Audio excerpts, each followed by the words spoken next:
요한복음 20장 19절로 29절까지 말씀입니다. 교독을 하겠습니다. 제가 먼저 읽죠. 이날 곧 안식 후 첫날 저녁 때에 제자들이 유대인들을 두려워하여 모인 곳에 문들을 닫았더니 예수께서 오사 가운데 서서 이르시되 너희에게 평강이 있을지어다.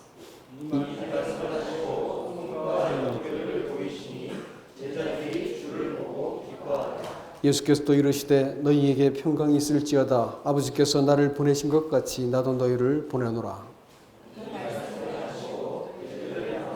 짐을 내쉬며 이르시되 성령을 받으라. 너희가 누구의 죄든지 사하면 사하여질 것이요 누구의 죄든지 그대로 두면 그대로 있으리라 하시더라. 또 제자의 하나로서 디도모라 불리는 도마는 예수께서 오셨을 때에 함께 있지 아니한지라. 다른 제자들이 그에게 이르되 우리가 주를 보았노라 하니 도마가 이르되 내가 그의 손에 못자국을 보며 내 손가락을 그 못자국에 넣으며 내 손을 그 옆구리에 넣어보지 않고는 믿지 아니하겠노라 하니라.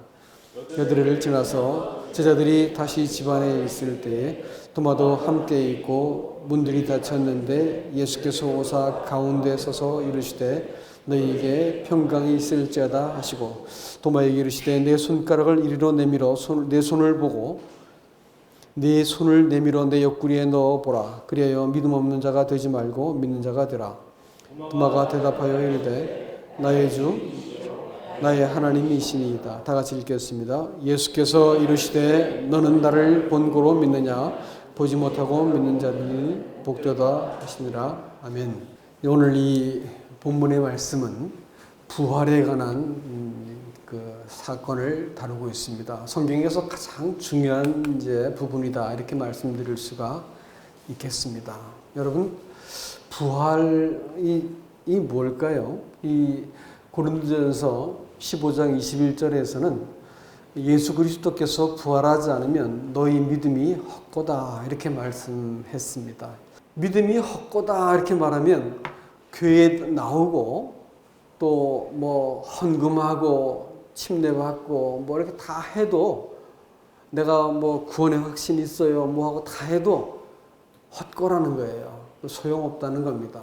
그것이 나중에 우리가 하나님 앞에 서게 되어질 때 아무런 도움을 주지 못하고 우리 운명을 바꾸지도 못할 것이다 라는 거예요. 그러니까 기독교 신앙의 그 기본적인 터는 어디 위에서부터 시작하냐면 부활에서 시작됩니다. 그런데 문제가 있어요.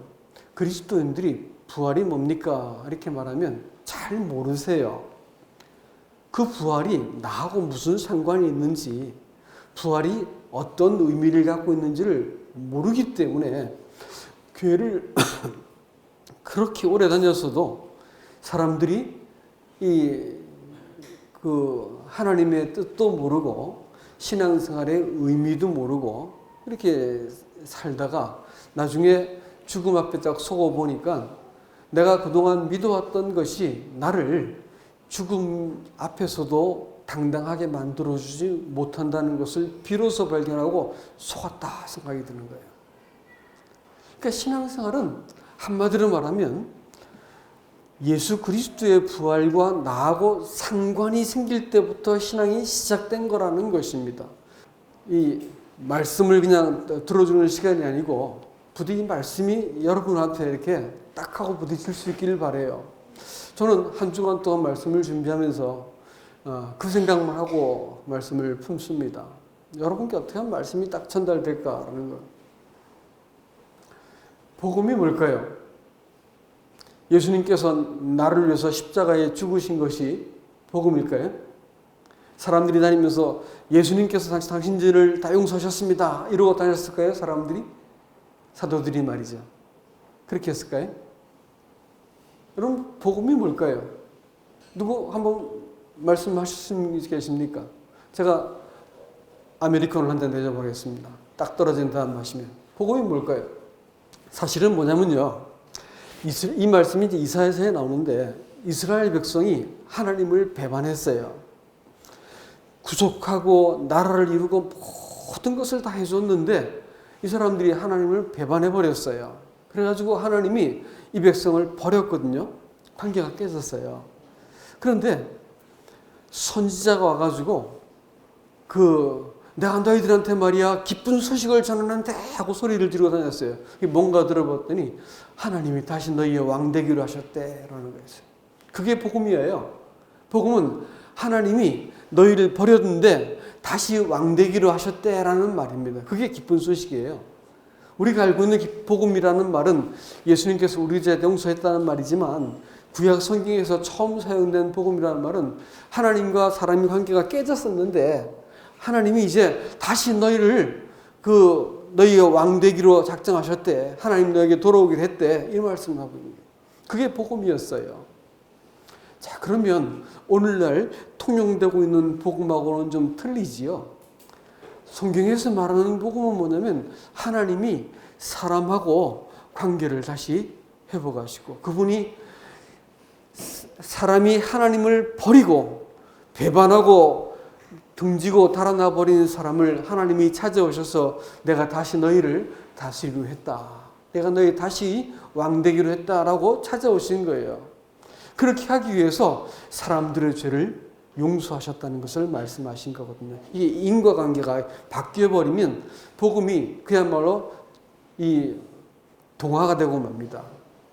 아주 시시하고 별로 이렇게 뭐 그런가 보다 이래가지고 넘어갈 얘기로밖에 안 들리게 되는 거예요. 하나님이 사람에게 다시 찾아오셔가지고 사람을 다스리게 된 것을 구원이라고 말하고요. 타락이 뭘까요? 사람이 하나님 창조하시고 사람을 이 사람과 함께 동거하시기로 하신 하나님을 사람이 배반하고 하나님을 하나님으로 인정하지 않고 딱 돌아서서 자기 인생을 자기 것이라고 생각하고 살게 되어진 것을 타락이라고 부르는 거예요. 그래서 타락이라는 말을 영어로 아주 재미있게 말합니다. degeneration 이렇게 말하거든요. degeneration이라고 말하는 것은 generation의 반대입니다. 하나님의 세대가 시작된 것을 generation이라고 말하거든요. 근데 그것이 딱 끊어진 거예요. 더 이상 하나님의 자식들이 태어나지 않게 된 것을 가지고 타락이라고 말하는 거거든요. 예?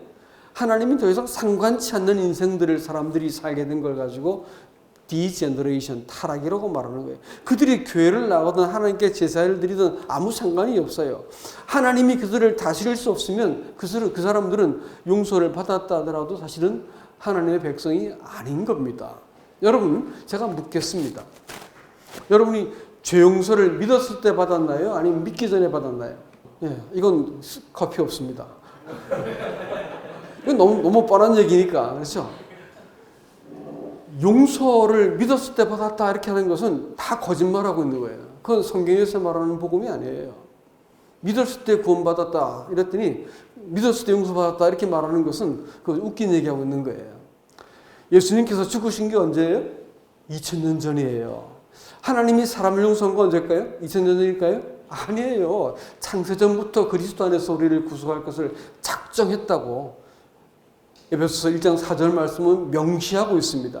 하나님은 사람을 죄로부터 구원할 것을 사람을 창조하기도 전에 작정하셨고요. 예수님께서는 2000년 전에 십자가에 죽으시면서 하나님의 작정을 사람한테 딱 보여주신 것이에요. 그럼 사람은 믿을 때 구원받았을까요? 아니면 용서해 놓은 것을 알고 구원받았을까요? 후자죠, 후자. 그러니까요. 나 죄 용서받았기 때문에 구원받았다 이렇게 말하는 것은 허튼 소리 하고 있는 거예요. 네 믿기도 전에도 이미 용서해놨다. 야. 믿기도 전에. 죄사함 깨달았다고 구원을 말하는 사람들은 찰떡선이 없는 사람들입니다. 그건 잘못 알고 있는 거예요. 아니에요. 그건 다 해놓은 거라니까요. 하나님께서. 왜 그럼 용서했을까요? 왜 용서했을까요? 창조하신 하나님과 다시 제너레이션 해야 될 거 아닙니까? 리제너레이션. 그걸 뭐라 부른다고요? 그걸 중생이라고 불러요. 중생이라는 말의 영어 표현이 리제너레이션이야. 하나님의 세대가 다시 시작된 거야. 하나님의 자식들이 다시 태어난 거라고요. 이걸 우리가 거듭남이다 이렇게 말을 합니다. 그러니까 죄 용서 받고 교회 다니기 시작한 것은 아직까지 구원받았다, 아니 거듭났다라는 말과는 약간 차이가 있어요. 내 죄 용서 받은 것을 확실히 압니다. 알 수 있어요. 확실히 알고도 예수 안 믿는 사람들은 부지기수로 봤습니다. 죄 용서 받은 걸 확실히 아는데 예수를 안 믿더라고요. 그런 사람 많이 봤어요. 그러니까 죄 용서 받은 것 자체가 구원일까요? 아닙니다, 여러분. 그리고 나서 하나님과 어떤 관계를 맺었는데가 중요한 거예요. 부활이란 말이 뭔지 아세요? 부활을 어떤 분이 아주 무지하게 재밌게 설명을 했어요. 이게 뭐냐면 부활은 이 땅에 침투한 영혼이다 이렇게 말했습니다. 사망 가운데 침투한 하나님의 나라입니다. 이 세상은요 원래 하나님 것이었고 하나님이 통치하셔야 마땅한 것인데 사람들만 유일하게 하나님의 통치를 거절하고 튕그러져 나가버렸어요. 이 튕그러져 나간 사람들을 다시 수습하기 위해서 이 사람들을 다 끌어안기 위해서 예수님께서 이 땅에 오셨고요. 그 죄를 담당하시려고 고난당하셨고 십자가의 죽으심으로 그 사람들의 죄를 다 끌어안고 어떻게 하셨어요? 부활을 통해서 어디로 태어난 겁니까? 예수님 하나님 안으로 다시 사람들을 데리고 들어오서 일으킨 것을 부활이라 불러요. 그러니까 부활은 하나님 나라의 계시입니다. 부활하기 전까지는 하나님 나라가 가까웠다 이렇게 말하지만 부활하시고 나서는 뭘까요? 하나님 나라가 시작된 거란 말이에요. 사도행전 17장 말씀 보면 이 바울의 설교의 주제가 뭐였냐면 너희가 알지 못하는 시기에는 하나님께 이름도 알지 못하는 신에게 경배하고 다 했지. 그때 용서해 줄게. 그렇지만 이제는 너희가 회개해야 돼. 왜냐하면 하나님께서 분명하게 증거를 주셨거든. 그 증거는 뭐냐면 예수 그리스도를 죽은 자 가운데서 살리심으로 너에게 분명한 증거를 주었기 때문에 이제는 회개해야 돼. 지나간 세대는 용서했지만 이제는 회개해야 돼 라고 말씀하셨습니다. 여러분 부활이란 게 뭐냐면요 이 세상에 한 번도 존재하지 않은 생명이 태어났어요. 무슨 말이냐면요 하나님의 생명이 이 땅 가운데서 최초로 하나님의 생명이 이 땅 가운데서 최초로 시작되어진 것이 부활입니다. 그것은 하나님의 통치를 하나님이 시작하시겠다는 말이에요. 구원은 죄사함에서 시작된 게 아니고 부활에서 시작되는 거예요. 부활하신 예수님께서 이제 우리를 이제 왕이 되시겠다라고 선포하신 복음이 비로소 시작된 거예요. 그러니까 사도행전에 볼 것 같으면 한결같이 사도들이 전한 복음의 주제가 뭘까요? 하나님의 나라와 예수 그리스도의 부활이었습니다. 예수 그리스도의 부활과 하나님의 나라는 불가분의 관계예요. 부활하셨기 때문에 그를 왕과 그리스도로 삼았다라고 했기 때문에 그때부터 하나님의 통치가 시작된 거고 누구든지 이 죄사함을 통해서 하나님의 통치에 순종하는 사람들은 하나님 나라에 속하게 되어진 거고 친백성이 된 거고 하나님이 그 인생을 죽을 때까지 아니 영원토록 그 인생을 하나님이 하나님의 자식답게 만들겠다고 하는 약속 안에 그 통치 안에 사람을 집어넣게 된 것을 뭐라 한다고요? 그걸 복음이라고 하는 거예요. 이 복음에 순종하는 사람들은 내 모습 바라볼 때는 아무 소망이 없고 지옥 가기 딱 알맞은 사람이지만 당신이 아들을 통해서 이 약속하셨기 때문에 제가 받아들이겠습니다 라고 말씀하는 분들은 누구든지 하나님이 아들을 주셨기 때문에 독생자를 주셨기 때문에 저를 믿는 자마다 멸망치 않고 뭘 얻었습니까? 죄사함 얻어요? 아니요. 천국 얻어요? 아니요. 뭘 얻어요? 영생을 얻는 거야. 영생이 이 사망 가운데는 세상 가운데 시작되어지는 이 하나님의 나라입니다. 예? 이 사망 가운데, 이 세상 가운데 시작되어지는 영생이요, 영원이다 말입니다. 이것 없이 죄사함 받았기 때문에 그때부터 신앙생활을 버티고 해야 된다라고 말하는 것은 그야말로 딱한 노릇입니다. 많은 사람들이 이 신앙생활을 그렇게 생각하기 때문에 교회 나가는 것이 참 껄쩍지근하고 구질구질하고 매 똑같은 소리하고 뭐 용서해 준 거 감사합니다 울고 뭐 징징거리는 소리 주일날 올 때마다 하고 참 듣기 싫단 말이에요. 그 소리 같고. 왜 그런지 아세요? 아직까지 부활하신 예수를 못 만나서 그렇습니다. 죄사함한 예수는 만났는데 부활하신 예수를 만나지 못할 것 같으니까 인생이 그렇게 수고스러운 거예요. 소년 가장이라는 얘기입니다. 뭐 하는지 아세요? 자기가 다 책임져야 돼. 애가 자기 인생을 다 책임져야 돼. 죄 지은 거 다 변명해야 되고 세상에서 잘 살아야 되고 교회에서도 잘 해야 되고 내가 아내로서, 남편으로서, 자식으로서, 애미로서 내가 잘 해야 되는 거야. 안 하면 안 되는 거야. 교회 믿는 자로서 교회에서도 잘해야 돼. 안 그러면 신앙생활이 고단해지는 거예요. 그러니까 제가 고등학교 때 상업을 배웠는데 대차대조표라는 게 있죠. 뭔지 아세요? 차변과 대변을 가지고 이렇게 이제 수익과 지출을 맞춰 나가는 거예요. 균형을 대차대조표라 그러죠. 신앙생활을 하나님 앞에 대차대조표 딱 들고 제가 그랬어요. 옛날에 잘못하면 헌금 좀 더 하고 이래가지고 뭐 잘하면 좀 목소리 키우고 이래가지고 내가 나 자신을 컨트롤하고 나 밸런스를 내가 잡아나가 내 인생을 내가 경영한 거예요. 그리고 내가 힘을 내고 분발하고 죄 안 짓고 해가지고 내 신앙을 딱 붙드는 걸 나 그거 신앙인 줄 알았어요. 용서받았으니까 은혜에 보답할 영으로 예수를 잘 믿어야지. 난 그게 신앙인 줄 알았다고요. 근데 신앙이 아니었어요. 그렇게 하는 동안 얼마나 힘들었는지 몰라요. 얼마나 힘들었는지 몰라요. 나중에는 금식 기도한다고 산에 가서 하기도 1년 반 동안 매주일 갔어요. 매주일 금식 기도하고. 그래서 안 되더라고요. 신앙생활이 그렇게 해서 예수 믿는 것이라 할 것 같으면 여러분께 난 예수 믿으라고 권하고 싶지 않습니다. 그건 예수 믿는 게 아니에요. 신앙생활이 아니에요. 그거는 죽은 예수야. 예수님께서 부활하신 자리에서 네가 왜 산자를 죽은 자 가운데 찾느냐라고 말해요. 오늘날 수많은 사람들이 신앙생활을 죽은 자 가운데 죽은 예수만 찾고 있는 거예요. 죄용수하신 예수. 그다음부터 자기 인생을 자기 스스로 꾸려가야 되는 이 구질구질한 것을 신앙이라고 믿고 살아가는 것은 수많은 사람들이 믿는다고 착각하고 있지만 그건 아직 믿음이 아니었어요. 관계가 성립되는 것이 아닌 거예요. 영생이 뭔지를 이해를 못한 거라고요. 예수는 그렇게 믿는 게 아니요. 부활하신 분이십니다. 죽은 자 가운데 일어나가지고 부활하신 분이셔요. 그래서 이 예수님 이 구속이라고 말한 것은 죽으심으로 시작돼가지고 부활로 딱 완성이 되는 거고 하는 겁니다.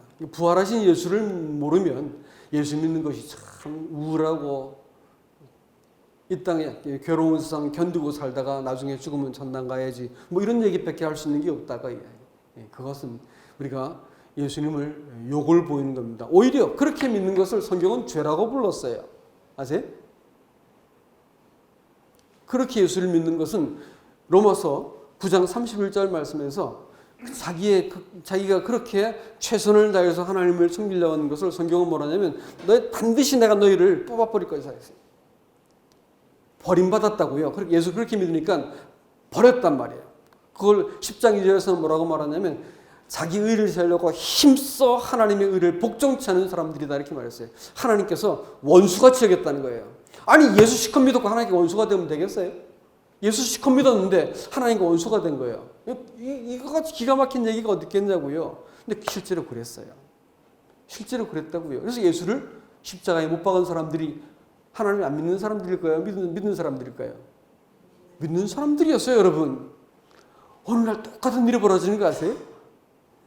부활하신 예수를 모르는 사람들은 그렇게밖에 살 수가 없다고요. 소년소녀 가장같이 자기 인생 다 꾸려야 되고 내가 분발하지 않으면 이 교회 안 돌아가고 내가 분발하지 않으면 내가 이 마음 고삐 풀어버리면 신앙생활이 막 개박그릇이 될 것이다 이렇게 생각합니다. 내가 완전히 무너진 자리에서도 완전히 무너져버린 자리에서 하나님의 은혜가 나를 붙들어 세운 적이 없는 사람들은 아직까지 예수를 믿어봤다 말할 수 없는 사람들입니다. 아세요? 눈금만 쳐도 변명할 수 없는 그야말로 죄장아찌가 되어가지고 내가 퍼져 있었는데도 불구하고 하나님의 은혜가 나를 이기더라고요. 내가 혼자가 아니더라니까 나 혼자인 줄 알았는데 이거 어떻게 하지 싶었었는데 혼자가 아니었어요. 주님 거기 계셨다고요. 내가 너 다 안다 이게야. 그런데 알고도 내가 구원했다는 거예요. 이러고 나니까 하나님의 은혜 앞에서 몸둘 바를 모르겠어요. 이건 알고 계셨구나 생각이 들어지니까 아무 변명도 없고 면목도 없는 그 자리에서 하나님 앞에서 내가 마음 저 깊은 곳에 힘이 생겼어요. 주님 저를 아시네요. 이러면서 힘이 생기더라고요. 그리고 나서 바라본 주님은 말할 수 없이 사랑스럽고 존귀한 분이셨습니다. 그리고 제 인생을 주님이 붙들어서 끌고 가셨어요. 그 전까지는 제가 마음만 먹으면 잘할 수 있다 생각했어요. 신앙생활을. 근데 그건 착각이었어요. 제가 여러분 그 맥체인 성경 읽고 계시죠? 그 순서대로 읽는데 예레미야서 5장 4절 말씀 읽는데 탕 하고 머리를 또 치고 지나갔어요. 뭐냐면 그것은 너희 마음 거죽을 베라 이게. 마음 거죽 빼고 여호와께 속하라. 그렇지 않으면 여호와께서 그 너희를 향해서 그 진노를 쏟겠다라고 말하고 있어요. 하나님이 진노하신다 했어요. 하나님이 뭘 겨냥하신다고요? 사람 마음을 겨냥하시는 거예요. 다른 게 아니고 핸드폰 몇 시간 봤느냐? 예? 뭐 이런 거 가지고 너 뭐 11조 얼마 했냐? 이런 거 따지는 게 아니고 하나님께서 우리 마음을 살피신다 했어요. 마음 거죽을 벤다라는 말은 뭔 뜻일까요? 거죽을 벤다는 건 뭘까요? 이게 할례를 의미해요. 할례. 할례. 할례가 침례를 말하죠. 그렇죠? 침례는 두 가지 뜻이 있어요. 한 가지가 뭐예요? 죽음이요. 또 한 가지가 뭐예요? 부활이죠. 그렇죠? 죽음과 부활이 다 있잖아요. 물에 들어가기도 하고 나오기도 하잖아요. 그렇죠? 그러니까 이제 홍해라든지 요단강이 물에 들어가고 나온 거야. 이게 침례를 말하는 거거든. 자, 그런 말이죠. 할례라고 하는 의미가 침례라고 할 것 같으면 두 가지 의미가 담겨 있어야겠죠. 제일 먼저는 마음 거죽을 벼라. 남자의 생식기 끝을 베어내는 것을 할례라고 불렀어요. 왜 그 소중한 걸 함부로 칼을 대요? 예? 생명이 발출되는 곳인데 이거 칼을 대냔 말이에요. 왜 그럴까요? 사람의 본성은 말이죠. 태어날 때부터 악하기 때문에 그래요. 아이가 천사라고 믿는 사람들은 아직까지 뭘 잘 모르시는 분들입니다. 아이들은 천사가 아니에요, 여러분. 태어날 때부터 죄인입니다. 아세요? 태어날 때부터 죄인이에요.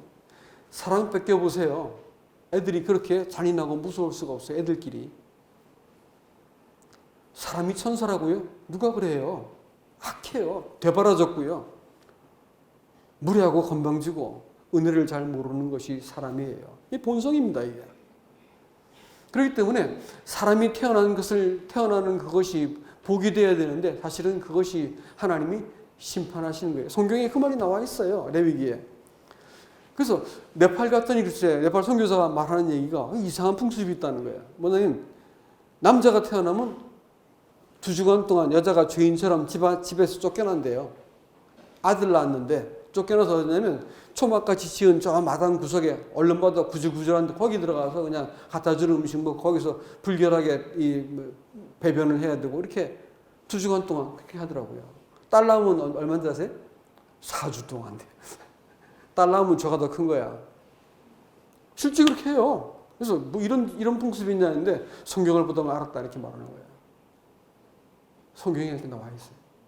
성경에 여자가 달거리를 한다거나 혹은 아이를 낳아서 유출할 것 같으면 부정하다 이렇게 말했어요. 그래서 얼마 동안 이렇게 격리시키는 얘기가 나옵니다. 왜 그럴까요? 그거 참 귀한 거 아닌가요? 어떻게 보면 자식을 낳는 건데 그 귀한 게 왜 그럴까요? 사람이 죄인이라서 그렇다니까요.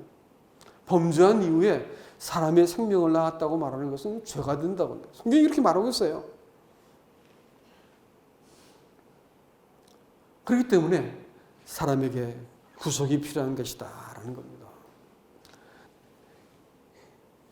이 본성적으로 악한 이 사람을 하나님께서 이 본성적으로 악한 사람에 대해서 사람이 네 마음 거죽을 베라라고 말하는 것은 네 본성에 대해서 의심해봐라는 거예요. 네 본성은 그렇게 착하지도 의롭지도 선하지도 않다는 거예요. 사람들은 자기 생각과 틀리고 자기가 무시당하고 자기 생각과 틀릴 것 같으면 상대방을 원수같이 여기지 않습니까? 남편이 되었든 뭐가 되었든 시어머니가 되었든 시아버지가 되었든 자기를 무시했다면 어떻게 돼? 죽기 살기를 싸우죠. 이혼도 불사하더라고 보니까 요새는. 그 사람들은 자기 존재에 대해서 무한 긍정하고 무한 숭배합니다. 하지만 성경이 말할 때는 그거 저주받은 거야 라고 말하는 거예요. 사람의 본성이요 원래는 그렇다는 겁니다. 그렇기 때문에 너희 마음 거죽을 베라. 할례를 한 사람만 이스라엘 백성이다. 침례받은 사람만 하나님의 나라의 백성이다. 이렇게 말하는 거예요. 이 제일 먼저 일입니다. 신앙생활에서 이 점에 있어서 분명한 그거 한번 짚고 넘어가지 않으면 무한히 문제를 생산해내요. 교회 안에서, 가정에서, 직장에서 무한히 그 사람 때문에 문제가 일어나는 것이 뭐냐면 내가 옳은데 너는 왜 나를 옳다고 말하지 않느냐 이게. 내 생각은 이건데 너는 왜 인정하지 않냐 이게. 그것이 내가 아니라 우리가 되면 뭐가 될까요? 무시무시한 파워가 생기는 겁니다. 그리고 뭐 사장이 되었든지 누가 되었든지 하여튼 뭐 대통령이 되었든지 막 치받아 버리고 싸우고 뒤집어 버리는 거예요. 우리가 옳다니까. 내가 아니라 우리가 됐다면. 이런 일이 교회에서 벌어지면 어떻게 될까요? 그건 교회가 아니라는 거예요.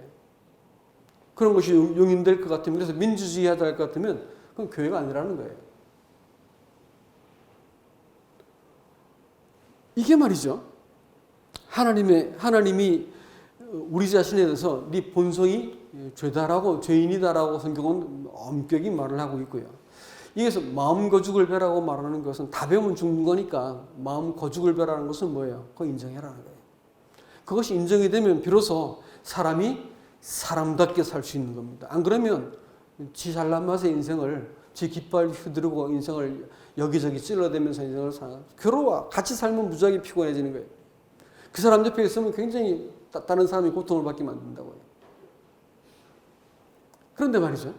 이 사람이 마음 고죽을 딱 빼고 자기 스스로에게 네 스스로 마음 고죽을 할례를 딴 사람이 시켜주는 게 할례인데 네 스스로 할례를 행하라 했거든요.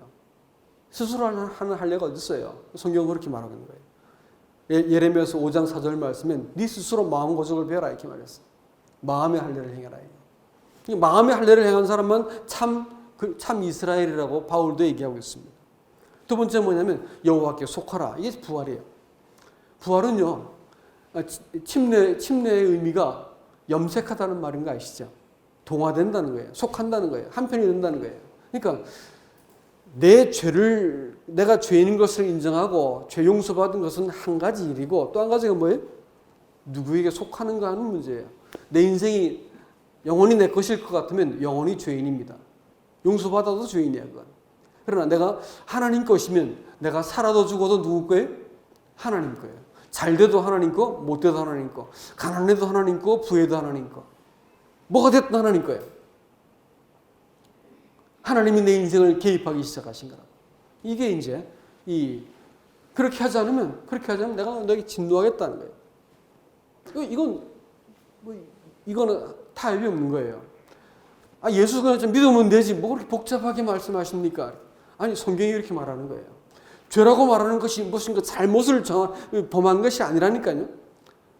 죄라고 말하는 단어가 잘못을 저지른 게 아니에요. 그건 죄들이라니까.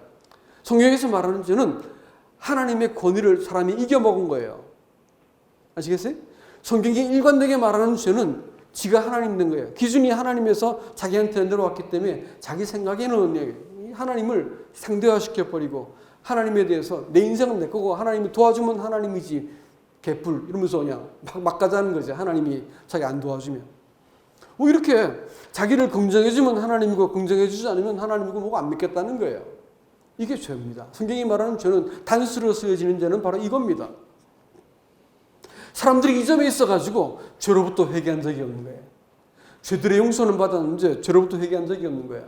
그러니까 복음이 그렇게 막연한 거예요. 십자가 얘기를 안 말하고 사람들은 눈물을 흘리는데 자기는 맹숭맹숭한 이유가 뭐냐면 죄로부터 돌이킨 적이 없는 거예요. 그 무서운 이 본성으로부터 돌이킨 적이 없기 때문에 죄 용서한 거 알겠다는 거예요. 천국은 갈 자신 있다 이게. 나도 한때 가슴이 번쩍하고 믿은 적이 있고 죄 사함 받은 거 깨달은 적이 있다는 거예요. 그래서 뭐 어떻게 했다는 거예요. 그래서 그게 뭐냐는 거예요. 그건 믿기도 전에 나 해놓은 건데 이거 아니지. 그게 뭐냐는 거예요. 그래서 그 다음은 어떻게 되는데 이렇게 말해야 되겠지. 그래서 부활하실 거라고. 부활이 그래서 부활하셔가지고 하나님께서 그를 죽은 자 가운데 일으켜가지고 주와 그리스도로 삼으셨느니라. 그러므로 회개하라 이렇게 말했어요. 그러면 내가 이 앞에서는 믿을까 말까가 아니고 순종할까 말까만 남아있는 거예요. 내가 이 예수를 내 왕으로 그리스도로 내가 순종할 것인가 말 것인가 문제만 남아있는 것이 잘 믿어야겠다. 내가 믿는 건지 깨닫는 건지 아는 건지 모르겠다. 이따 소리 할 필요가 없는 거예요. 복종하면 되는 거예요. 그분이 왕이시라고요. 내 생명의 창조자이시고 내 생명의 생사화복을 주고 계신 분이고 나를 심판하실 분이야. 그분이 나를 구속하셔가지고 나의 왕이 되시겠다고 찾아오셨어. 내가 뭐라고 말해야 되는 거예요? 그렇게 하십시오라고. 누가 이 예수를 만납니까, 여러분? 예수밖에 소망이 없던 사람이 만난 거 아시죠? 수석 제자라고 말하는 베드로가 예수를 만난 게 아니었어요. 부활하신 예수를 아세요? 또 예수님 품을 기대고 자기 자식 말하기를 예수께 사랑받은 제자 이렇게 말했던 요한도 예수님 못 봤어요. 빈무도만 봤다고요. 그리고 예수 부활하셨네 말하고 돌아다녔지만 그 증인이 아니었습니다. 예수를 본 사람은 제일 먼저 만난 사람은 누구였다고요? 마리아였어요. 마리아 어떤 사람이었습니까? 마리아 눈에는 예수밖에 안 보였어요. 그래서 시신이라도 내가 모시겠습니다. 7 귀신 들렸던 이 막달라 마리아에게는 예수님밖에 소망이 없었습니다. 예, 소망이 예수밖에 없을 만큼 인생이 꼬라박고 망가지고 깨지고 예수밖에 소망이 없을 때 예수가 보이는 것이 맞는 것입니다. 그런데 그리스도인들은요, 그런 사람들이에요. 얼른 눈치가 빨라져가지고 얼른 알아채죠. 아, 이거 내가 이렇게 해도 안 되겠구나. 주님 저 행복합니다. 주님 제 인생에 오셔가지고 이거 바로잡아 주십시오. 저를 이 공경으로부터 벗어나게 해주십시오. 이렇게 주님께 의지하게 되는 것이죠. 여러분, 이 사람이 이 무덤 같은 내 마음속에서 딱 일어나는 거예요. 내 얼굴을 들고 고개를 들고 예수를 바라보는 것이죠. 그래서 그 얼굴을 바라보고 예수님과 더불어 관계가 시작된 걸 가지고 영생이라는 거예요. 근데 예수 실컷 믿었는데 용서받은 예수는 알겠는데 그 예수가 내 삶 속에서 내가 만나는 무수한 일 가운데서 아무 상관이 없어. 아무 상관이 없어. 그건 뭘까요? 아직까지 영생은 못 얻은 거지 뭐. 아직까지 거듭난 건 아닌 거지. 그러니까 할 말이 없지 예수 믿어도. 간증이 없는 거예요. 예수가 개입한 게 없으니까 인생 가운데. 그럼 출발점 잘못 잡으면 신앙생활 평생 동안 속아요. 평생 속습니다. 이 부활하신 예수가 여러분께도 사실일 수 있기를 정말로 주님의 이름으로 축원합니다. 이 부활하신 예수께서 오셔가지고 예수님께서 부활하시고 나서 하신 말씀드렸잖아요. 내 아버지, 너희 아버지, 내 형제들에게 가서 내가 부활했다고 알려라. 갈릴리에서 그들을 만나겠다 해라. 이렇게 말씀하셨거든요. 그건 뭘까요? 부활하신 다음에 비로소 모든 관계가 설정이 되는 거예요. 그분께서 왕으로 오셔가지고 나를 다스리겠다는 하나님 나라의 계시도 되었고 그때부터는 형제들이 그리스도인들이 예수님의 종 또 뭐 이렇게 하던 제자들 이렇게 한 개념에서 더 격상이 되어가지고 내 형제들 이렇게 말합니다. 하나님이 아버지가 되어버린 것이죠. 하나님이 아니고 아버지가 된 거예요. 언제요? 부활하시고 나서. 분명하게 너희 아버지라는 말을 쓰시기 시작합니다. 뭔가 바뀌었죠? 뭐가 바뀌었을까요? 관계가 바뀌었어요. 어떻게 바뀌었어요? 예수님께서 최초로 이 땅에서 최초의 이 하나님과 분리되어진 사망 가운데 있는 세상 가운데서 하나님의 생명으로 일어나셨어요. 예? 근데 혼자 일어났을까요? 그가 죄를 담당하신 모든 사람과 함께 일어나셨어요. 그렇기 때문에 이제 하나에서 났기 때문에 하나님으로부터 난 사람들이기 때문에 형제라 부르기를 부끄러워하지 않게 되었다. 그래서 그리스도인들이 형제라 부를 수 있게 된 겁니다. 아까 이제 형제님 나와서 말씀 전하겠습니다 이렇게 했는데 누가 들으면 조폭인 줄 알잖아요. 형제가 나와서 말씀하니까. 그렇지만 여러분 이거 같이 기가 막힌 얘기. 예수님께서도 자기를 형제라 부르기를 부끄러워하지 않았다. 제가 목회 일을 하고 있지만 형제라 부르는 것이 얼마나 자랑스럽고 귀한지 모르겠습니다. 말씀이 길어질 것 같아서 좀 해야 할 것 같은데 여러분 예수님 부활하셔가지고 승천하셨어요. 그래가지고 하늘에서 예수님께서 역할이 뭐냐면 머리가 되신 거예요. 부활로 일어나셔가지고 몸뚱아리는 땅에 있고 예수님만 하늘에 계셔요. 그래서 그 거대한 몸을 움직이시는 머리가 누구냐면 예수님이세요. 그래서 한 번도 존재하지 않았던 새 사람이 지어지는데 그것은 머리는 하늘에 있는 사람입니다. 그것이 몸된 교회죠. 우리 교회를 가지고 몸된 교회 이렇게 부르는 거예요. 여러분 몸된 교회 있다고 말하는 그것이 얼마나 놀랍고 기가 막힌 일인지 모릅니다. 그리고 예수님은 그 예수는 하늘에 계시지만 그 예수 그리스도의 영은 성령이라고 부르시는 분은 어디 계시냐면 땅에 계세요. 어디 계세요? 회중 가운데 계세요. 회중 가운데서 인도하시고 가르치시고 또 통치하시고 이렇게 하세요. 그래서 초대교회 성도들은 사단도 제일 먼저 공격한 게 뭔지 아세요? 성령을 교회가 속이도록 아나니아와 삽비다를 충동했습니다. 그래서 성령을 속이면서 교회가 예배를 드릴 수 있으면 그 교회는 그야말로 끝장이 나버린 거기 때문에 사단이 제일 먼저 공격한 것이 뭐냐면 아나니아와 삽비라가 뭘 가자고 가정했어요? 헌신을 가정했어요. 그래가지고 열을 가지고 팔아가지고 누가 자기 보고 헌금하란 말 한 것도 아닌데 땅 팔아가지고 일부만 들고 일부는 감춰놓고 다 드렸다 이렇게 말을 하게 만들었어요. 근데 그것이 요즘 같으면 그렇게 많이 헌금했어? 이렇게 할 거 아니겠어요. 근데 예수님께서 베드로가 뭐냐면 네가 하나님을 속였다 이렇게 말했어요. 성령을 속였다 이렇게 말했어요. 여러분 교회가 성령을 속이면 끝장난 거예요. 그건 교회가 아니기 때문에 초대교회 성도들은 딱 한 가지만 봤습니다. 예배 드릴 때 성령께서 교통하시는 걸 봤어요. 그래서 한 사람이 딱 침례해 버리면 이런 일 필요 없어요. 하면 되는데 하면 다 마음대로 하면 되니까요. 근데 이제 너도 나도 막 일어나기 시작할 때 이게 성령께서 통치하시는 예배인지 어떻게 알 수 있을까요? 네, 우리 주목해서 봐야 됩니다. 그래서 내가 하고 싶은 말을 갖고 예배하는 게 아니에요. 네? 내가 하나님께 하고 싶은 말을 드리는 게 아니고 성령께서 예배의 흐름을 가져가시거든요. 앞사람의 기도를 주목해야 되고요. 앞사람의 앞에서 부른 찬송을 주목하셔야 됩니다. 그러면서 예배 흐름을 쭉 따라가셔야 되는데 그거 잘 못하시는 분 계신 것 같아요. 잘 보시고 예배 찬양을 제안하거나 기도할 때 내가 하고 싶은 말을 딱 뱉어내는 것이 아니고 성령께서 교회 가운데 지금 어디 예배 흐름이 어떻게 되는지를 보고 이렇게 흐름을 깨뜨리지 마셔야 되는 겁니다. 교회는 최종적인 결정은 누가 할까요? 담임 목사가 할까요? 그럼 그건 교회가 아닌 거예요. 누가 해야 될까요? 주님이 하셔야죠. 그럼 혼자 아무리 신령한 사람이 한다 하더라도 그게 온전한 결정일 수 있을까요? 그럴 수 없을 거예요. 누가 해야 돼요? 예수 그리스도를 주로 모신 형제들이 함께 모여가지고 함께 결정합니다. 복수의 리더십이 교회 가운데 있는 거죠. 그래서 성령께서 교회의 최종 결정권자가 되셔야 돼요. 예배를 드릴 때 어떻게 한다고요? 성령이 예배의 침례자가 되세요. 그래서 우리의 마음을 감동시키시는 것이죠. 최소한 내 상태에 따라서 기분 좋을 때, 상태 좋을 때 드리는 예배는 사람들이 들으면 마음속에 답답해집니다.